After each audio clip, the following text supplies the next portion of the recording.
Hello everyone, welcome to study pie. हम अभी geography पढ़ रहे हैं, वर्ल्ड ज्योग्राफी। और वर्ल्ड ज्योग्राफी में आज हमारा जो ये चैप्टर है वो दूसरा चैप्टर है, जिसमें हम बात करेंगे तारों के जीवन चक्र के बारे में। अब आप सोच रहे होंगे कि तारों का जीवन चक्र क्या है। तो तारों का जीवन चक्र का मतलब है तारों के जन्म और मृत्यु से, कि जिस प्रकार इंसानों का जीवन होता है, उनका जन्म होता है, फिर आगे चलकर उनकी मृत्यु हो जाती है, ठीक उसी प्रकार तारों का भी जीवन होता है। ठीक है, तारों का भी जीवन होता है, उनका एक जीवन चक्र होता है जिसमें उनका जन्म भी होता है और बाद में उसकी मृत्यु हो जाती है। तो सबसे पहले आज हम देखेंगे तारों की परिभाषा, कि आखिर तारे कहते किसे हैं। अगर आपसे कोई पूछ ले कि स्टार क्या है, तारे क्या हैं, तो आप क्या जवाब देंगे? तो तारे क्या हैं? तारे ऐसे खगोलीय पिंड हैं जिनमें स्वयं का ऊर्जा एवं प्रकाश होता है। तो क्या है तारे? खगोलीय पिंड है जिनमें स्वयं का ऊर्जा एवं प्रकाश होता है। स्वयं की ऊर्जा एवं प्रकाश,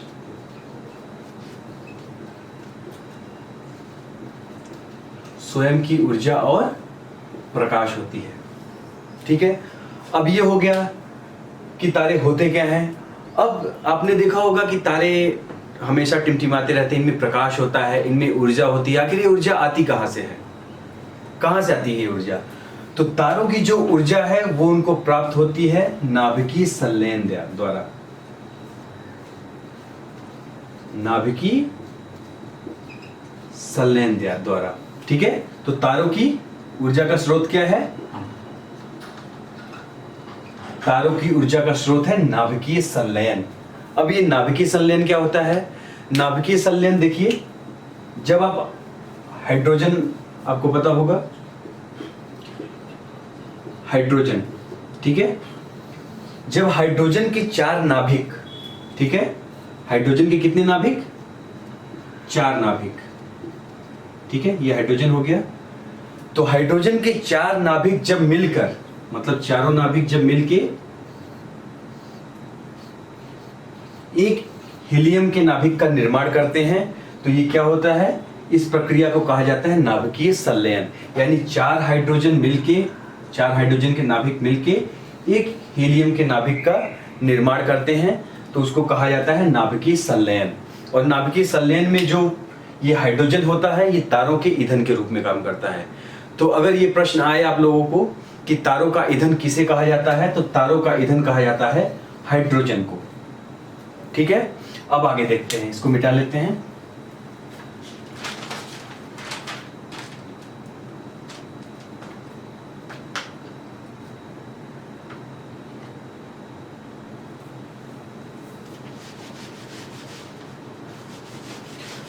अब जो तारों में हाइड्रोजन पाया जाता है, चूंकि नाभिकीय संलयन होता है और नाभिकीय संलयन के द्वारा ही तारों को ऊर्जा एवं प्रकाश मिलता है।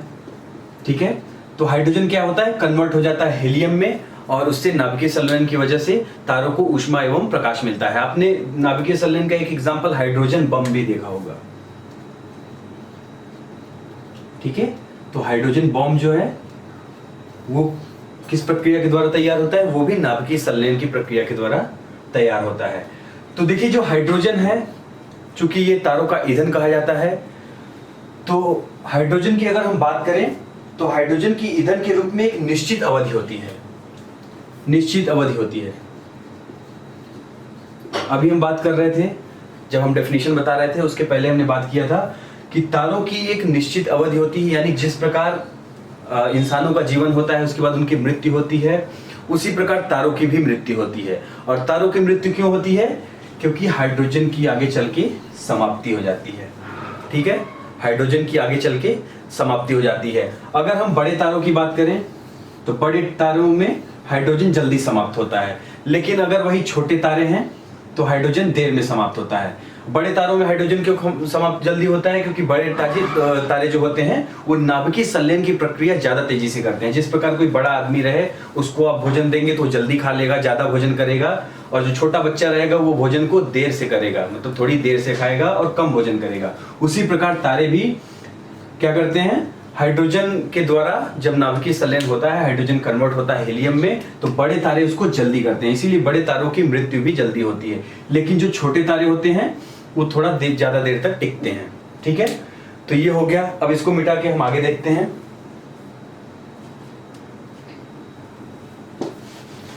अब जो तारे होते हैं वो क्या होता है उनके अंदर, प्रारंभिक अवस्था जब उनकी होती है, यानी शुरुआत होती है उनकी जब तारों की, तो उनमें अत्यधिक ऊर्जा होती है। ठीक है, तारों की जब शुरुआत होती है, तारे जब बनते हैं तो उसमें अत्यधिक ऊर्जा होती है, अत्यधिक ऊर्जा। लेकिन धीरे धीरे ये क्या होता है, जब हाइड्रोजन हीलियम में कन्वर्ट होता जाता है तो धीरे धीरे ये ऊर्जा समाप्त होने लगती है। ठीक है, अत्यधिक ऊर्जा रहती है, फिर बाद में क्या होता है, ऊर्जा ये समाप्त होने लगती है। तो आपने देखा होगा कि जिस प्रकार आग आपने देखी होगी अगर, तो आग में क्या होता है, अगर आपने बिल्डिंग मशीन देखी होगी, बिल्डिंग मशीन का तात्पर्य जब आप देखे होंगे किसी शॉप पे गए होंगे ऐसी जहाँ पे मशीनरी काम होता है, तो वहाँ पे बिल्डिंग मशीन आपने देखा होगा, तो उसमें जो आग निकलती रहती है मशीन से वो कौन सी कलर की होती है, ब्लू कलर की होती है। ठीक उसी प्रकार जो तारे होते हैं जब स्टार्टिंग में उनका जीवन जब शुरू होता है उनमें अत्यधिक ऊर्जा रहती है, तो वो ऊर्जा तो तारे कौन से कलर के दिखाई देते हैं, नीले कलर के दिखाई देते हैं। उसके बाद तारे क्या होता है, फिर जब ऊर्जा थोड़ा कम होती है तो सफेद हो जाते हैं, सफेद के बाद फिर पीले, और पीले के बाद फिर क्या होता है, लाल हो जाते हैं।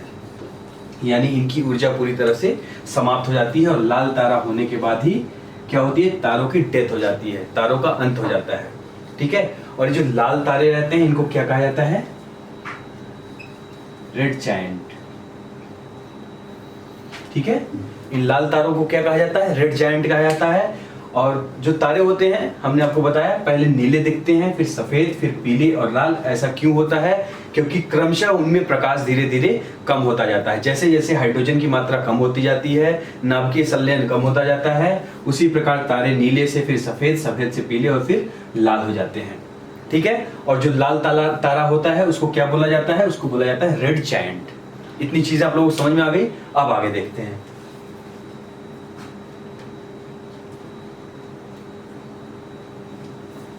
अब ये जो लाल तारा है, ठीक है, लाल तारा को क्या कहा जाता है, रेड जायंट। अब ये लाल तारा क्या होता है, ये जब ठंडा हो जाता है, क्योंकि इसमें अब ऊर्जा खत्म हो जाती है, और ठंडा होने के बाद ये लाल तारा क्या होता है, ये फैलने लगता है।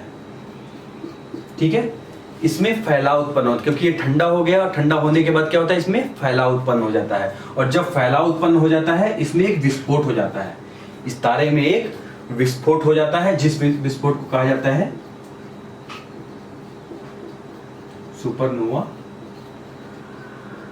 विस्फोट। ठीक है, इतनी चीजें आप लोगों को समझ में आ गई। जो लाल तारा रहता है वो ठंडा हो जाता है, ठंडा होने के बाद उसमें एक विस्फोट होता है, क्योंकि वो फैलता रहता है, और जो विस्फोट होता है उस विस्फोट को कहा जाता है सुपरनोवा विस्फोट। ठीक है, अब आगे देखते हैं। अब देखिए सुपरनोवा विस्फोट होने के बाद क्या होता है, सुपरनोवा विस्फोट होने के बाद इसके जो अंश रहते हैं लाल तारे के, रेड जायंट के जो अंश रहते हैं वो कई पार्ट्स में डिवाइड हो जाते हैं, फैल जाते हैं। ठीक है, सुपरनोवा के अंश क्या होते हैं, कई पार्ट्स में डिवाइड हो जाते हैं, और जिस भी अंश का, ठीक है, उसके जो भी अंश हैं, जिस अंश का मान 1.44 ms का अर्थ क्या हुआ, मास ऑफ सन, सन का जो द्रव्यमान है, इसको हम ms की जगह गुना भी लिख सकते हैं, गुना। तो सूर्य के तापमान सूर्य के द्रव्यमान से 1.44 गुना जिसका से कम होता है, जिसका द्रव्यमान, जो ये पार्टिकल होते हैं, जिस पार्टिकल का द्रव्यमान सूर्य के द्रव्यमान के 1.44 गुना से कम होता है, उसे कहा जाता है श्वेत वामन। क्या कहा जाता है, श्वेत वामन, या फिर व्हाइट ड्वार्फ कह सकते हैं, उसे कहते हैं, सॉरी कह सकते नहीं, कहते हैं, श्वेत वामन या व्हाइट ड्वार्फ कहा जाता है। किसको कहा जाता है, जो सूर्य के द्रव्यमान से 1.44 गुना से कम होते हैं, सूर्य के द्रव्यमान के 1.44 गुना से जो कम होते हैं उन्हें कहा जाता है व्हाइट ड्वार्फ या श्वेत वामन। अब देखिए, और जो 1.44 गुना से अधिक होते हैं उन्हें क्या कहा जाता है, बताइए आप लोग। 1.44 गुना से जो अधिक होते हैं उन्हें क्या कहा जाता है, जो 1.44 गुना से अधिक होते हैं उन्हें न्यूट्रॉन या पल्सर तारा कहा जाता है। ठीक है, मान लीजिए इसका द्रव्यमान, जो पार्टिकल जो टूट के अलग हुआ है, जो इसका पार्ट, अगर उसका द्रव्यमान 1.44 गुना से ज्यादा है सूर्य के द्रव्यमान से, तो उसे क्या कहेंगे, पल्सर तारा कहेंगे। ठीक है, पल्सर तारा या न्यूट्रॉन तारा कहेंगे। पल्सर या न्यूट्रॉन तारा कहा जाएगा। कब कहा जाएगा? 1.44 गुना से अगर ज्यादा रहेगा सूर्य के द्रव्यमान से। अभी देखिए जो ये लाइन है 1.44 गुने की, 1.44 गुना, ठीक है, इससे कम हुआ तो व्हाइट ड्वार्फ बन जाएगा, ठीक है, श्वेत वामन, और उससे ज्यादा हुआ तो क्या बन जाएगा? पल्सर तारा या न्यूट्रॉन तारा बन जाएगा। ठीक है, तो जो ये लाइन रहती है, जो सीमा रहती है, ये 1.44 गुने की जो ये सीमा रहती है, इस सीमा को कहा जाता है चंद्रशेखर सीमा। क्या कहा जाता है? चंद्रशेखर सीमा। इस सीमा को कहा जाता है चंद्रशेखर सीमा। आप लोग याद कर लीजिए, सूर्य के द्रव्यमान से 1.44 गुना से यदि कम होगा तो श्वेत वामन होगा, ज्यादा होगा तो पल्सर या न्यूट्रॉन तारा होगा, और जो ये बॉर्डर लाइन रहती है 1.44 गुना की, इसको कहा जाता है चंद्रशेखर सीमा। इतनी चीजें आप लोगों को समझ में आ गई होगी। अब आगे देखते हैं।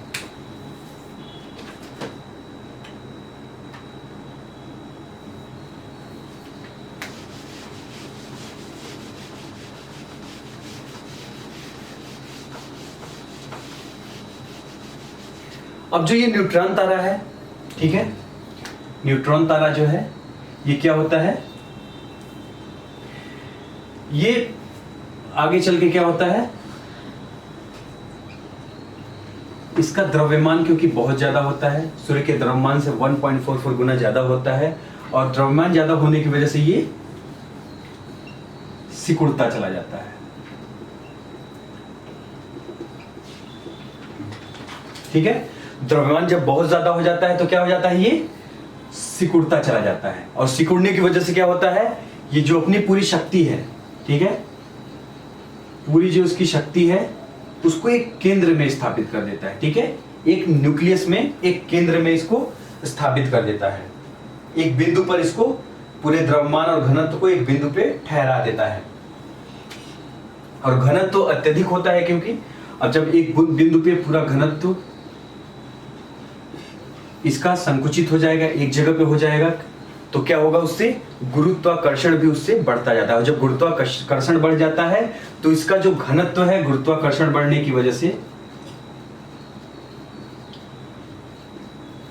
ठीक है, द्रव्यमान को एक जगह पे ये संकुचित कर देता है, एक बिंदु पे, मतलब उसको इकट्ठा कर देता है। उससे क्या होता है? घनत्व बढ़ जाता है। घनत्व बढ़ने की वजह से गुरुत्वाकर्षण भी बढ़ने लगता है, और जब गुरुत्वाकर्षण बढ़ जाता है तो गुरुत्वाकर्षण की मौजूदगी में ये घनत्व जो होता है, ये घनत्व असीमित हो जाता है। ठीक है, घनत्व क्या होता है? असीमित हो जाता है, एकदम कंट्रोल से बाहर होता है, बहुत ज्यादा घनत्व हो जाता है। और जब बहुत ज्यादा घनत्व हो जाता है तो ये पूरी शक्ति एक जगह केंद्रित हो जाती है, और ये इतना ज्यादा घनत्व हो जाता है, असीमित घनत्व हो जाता है। ठीक है, तो असीमित घनत्व में क्या होता है? जब कोई प्रकाश भी आता है, असीमित घनत्व में कोई भी प्रकाश की जब एंट्री होगी तो वो भी वहां पे दिखाई नहीं देगी, क्योंकि इतना ज्यादा घनत्व हो जाता है कि प्रकाश भी वहां जाकर गायब हो जाता है। प्रकाश वहां पे गायब हो जाता है, प्रकाश भी नहीं दिखाई देता, क्योंकि घनत्व बहुत ज्यादा होता है। ऐसे पिंड को कहा जाता है ब्लैक होल। ठीक है, ऐसे पिंड को कहा जाता है ब्लैक होल या कृष्ण छिद्र। ठीक है, आप लोगों को समझ में आ गया होगा। घनत्व असीमित हो जाता है, और असीमित घनत्व होने की वजह से प्रकाश भी वहां पे जाकर, प्रकाश का भी लोप हो जाता है, प्रकाश वहां पे दिखाई नहीं देता, और इस वजह से इसे कहा जाता है ब्लैक होल या कृष्ण छिद्र। अब इस संकल्पना के बारे में बात करें, ब्लैक होल संकल्पना के बारे में बात करें, कृष्ण छिद्र संकल्पना के बारे में बात करें, तो ये किसने दिया था? ये दिया था जॉन व्हीलर ने। ये संकल्पना दी थी जॉन व्हीलर ने। ठीक है, और इसी के साथ आज का जो हमारा चैप्टर था तारों का जीवन चक्र, वो समाप्त हो गया। हमने देखा कि किस प्रकार तारों का जन्म हुआ, नाभिकीय संलयन के द्वारा उनको ऊर्जा प्राप्त हुई, आगे चल के क्या क्या बदलाव हुए, वो श्वेत वामन में चेंज हुआ, श्वेत वामन के अलावा न्यूट्रॉन तारों में चेंज हुआ, फिर हमने ब्लैक होल के बारे में बात की।